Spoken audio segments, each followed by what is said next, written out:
दोस्तों, आपके अपने YouTube चैनल एग्जाम फास्ट में स्वागत है। मैं संदीप सर आज आप लोगों को मौलिक अधिकार का इतिहास बताने वाला हूं कि कहां से मौलिक अधिकार शुरू हुआ। ये आपको प्रीलिम्स के अलावा मेंस जैसे एग्जाम में भी काफ़ी सहयोग देने वाला है।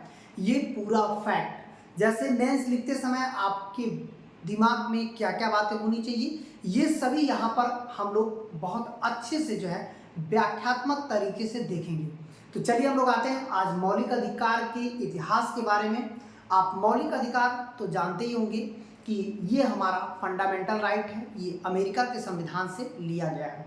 हालांकि हमारे भाग 3 का 12 से 35 आर्टिकल्स का हिस्सा है, लेकिन याद रखिएगा इसकी शुरुआत कहाँ से होती है, हम लोग उसको बात करते हैं।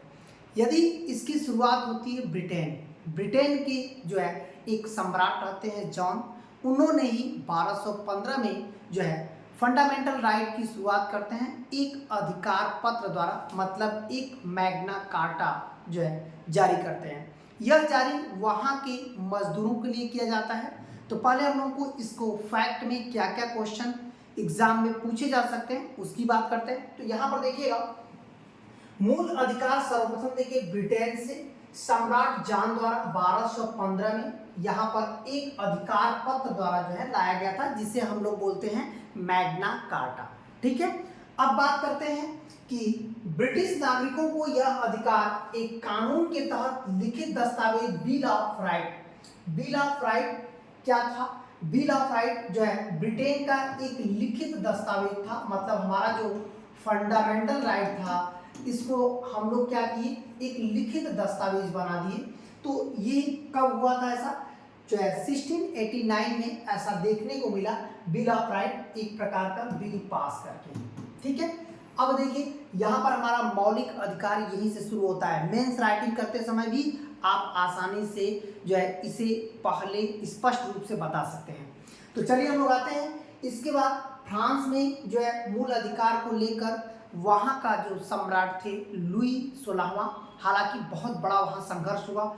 उस संघर्ष के बाद आखिरकार 1789 में उन्हें फंडामेंटल राइट मिल गया, और लुई 16वें के फंडामेंटल राइट मतलब मौलिक अधिकार के उल्लंघन में फांसी पर भी लगा दिया गया। तो आपको ये ध्यान रखना है कि जैसे कभी कभी क्वेश्चन दे सकता है फ्रांस के किस, देखिए 1789 में एक घोषणा पत्र जारी किया गया था और वहाँ पर जनता को यह अधिकार मिला, और उसी समय देखिए जहाँ पर उनके जो शासक थे जिसका नाम था लुई 16वां, उन्हें मौलिक अधिकार के उल्लंघन में देखिए फांसी दे दिया गया। एक इतिहास फ्रांस से था, जो सेकंड मौलिक अधिकार लागू करने वाला देश फ्रांस था। पूरा इतिहास को आपको समझना है, बहुत अच्छे से समझना है, ताकि आप प्रीलिम्स भी दें और मेंस एग्जाम दें, दोनों के लिए बहुत बेहतरीन कॉन्सेप्ट हो जाएगा। तो चलिए हम लोग और आगे बढ़ते हैं। अमेरिका, जहां से हम लोगों ने फंडामेंटल राइट लिया, उसकी शुरुआत होती है 1791 में। वहां पर एक संशोधन बिल आता है जिसे बोला जाता है अधिकार पत्र। इसका मतलब है कि यह अधिकार पत्र 1791 में जोड़ दिया गया था। यहाँ पर पहली बार अमेरिका के लोगों को मूल अधिकार दिया गया। हालांकि भारत में मूल अधिकार कह सकते हैं अमेरिका के ही संविधान का एक स्रोत रहा है। दुनिया में सबसे बड़ा मूल अधिकार भारत के ही संविधान को दिया गया है। हालांकि हमने भले स्रोत अमेरिका से लिया, लेकिन अपने मूल अधिकार का वर्णन बहुत विस्तृत किया। तो इस चीज़ को ध्यान रखना है कि दुनिया में सबसे बड़ा संविधान भी भारत का है और सबसे ज़्यादा मूल अधिकार भी भारत में दिया गया है। फिर इसके बाद बात करते हैं, भारत में मूल अधिकार की मांग सर्वप्रथम एक विधेयक आया था 1895, और इस बिल के संविधान विधेयक 1895 के तहत पहली बार हमारे यहाँ मौलिक अधिकार की बात की गई और मांग की गई ब्रिटिश सरकार के सामने। हालांकि ब्रिटिश सरकार इस पर किसी तरह का नियंत्रण या किसी तरह का माहौल नहीं बनाना चाहती थी। तो आपको एक चीज़ और ध्यान रखना है कि यहाँ से आपके जो एग्जाम में है कि कांग्रेस ने कई बार इस मांग को उठाया था, मतलब हमारे फंडामेंटल राइट को लेकर कांग्रेस ने कई बार इस मांग को उठाया, लेकिन इस मांग को यदि हम लोग देखें तो कांग्रेस ने उठाया, और 1928 में एक रिपोर्ट आया जिसे हम लोग बोलते हैं नेहरू रिपोर्ट। नेहरू रिपोर्ट के तहत पहली बार पूर्णतः यह मांग हो गई कि भाई मौलिक अधिकार हमको चाहिए। इसका मतलब है कि लिखित रूप से पहली बार हम लोगों ने कब मौलिक अधिकार की मांग की थी, तो ये क्या था, नेहरू रिपोर्ट के तहत मोतीलाल नेहरू द्वारा जो है ये मांग की गई थी। कांग्रेस ने 1931 में कराची अधिवेशन के संबंध में ये प्रस्ताव पास भी कर दिया कि हमें किसी भी कीमत पर फंडामेंटल राइट चाहिए, मतलब मौलिक अधिकार चाहिए। ये बातें कब पास किया गया, कराची अधिवेशन में, कांग्रेस का एक अधिवेशन था। इस अधिवेशन की अध्यक्षता जो है कह सकते हैं सरदार वल्लभ भाई पटेल कर रहे थे, और यहाँ पर गांधी जी भी उनके साथ थे, जिनके ऊपर काफ़ी जो है पत्थर, यहाँ तक कि चप्पल, सभी चीज़ें उनके ऊपर फेंका गया, उनका अवहेलना किया गया। उसी समय गांधी जी बोलते हैं कि गांधी मर सकते हैं लेकिन गांधीवाद नहीं समाप्त होगा, और ऐसे साधारण सी बात कहकर कि उन जो है कांग्रेस के अधिवेशन वहीं पे समाप्त हो जाता है।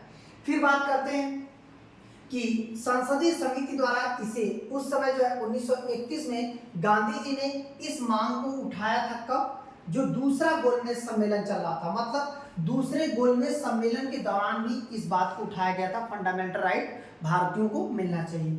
फिर बात करते हैं 1934 में एक संयुक्त संसदीय समिति ने, मतलब जो सरकार की संयुक्त संसदीय समिति ने इसे अस्वीकार कर दिया कि भाई हम नहीं देंगे, किसी को मौलिक अधिकार नहीं देंगे। फिर इसके बाद बातें वहीं पे समाप्त हो जाती हैं। अब बात होती है जब हमारा संविधान सभा आता है या संविधान निर्माण होने की बात आती है, तो सबसे पहले तेज बहादुर शंप्रू ने इसकी मांग रखी थी।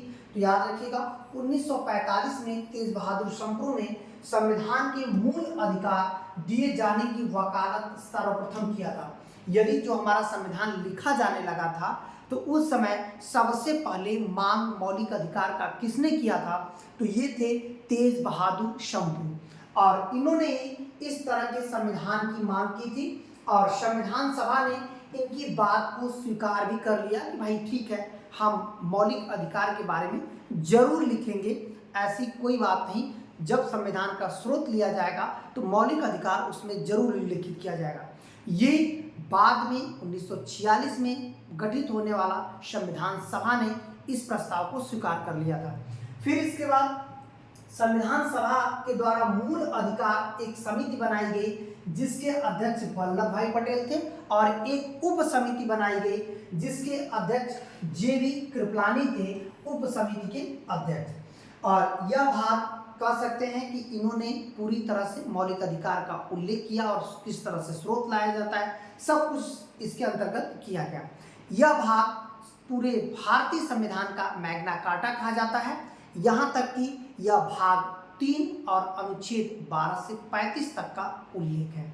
ठीक है, इस तरह की वीडियो पाने के लिए हमारे एग्जाम फास्ट यूट्यूब चैनल को लाइक, सब्सक्राइब, शेयर करना नहीं भूलना है। धन्यवाद।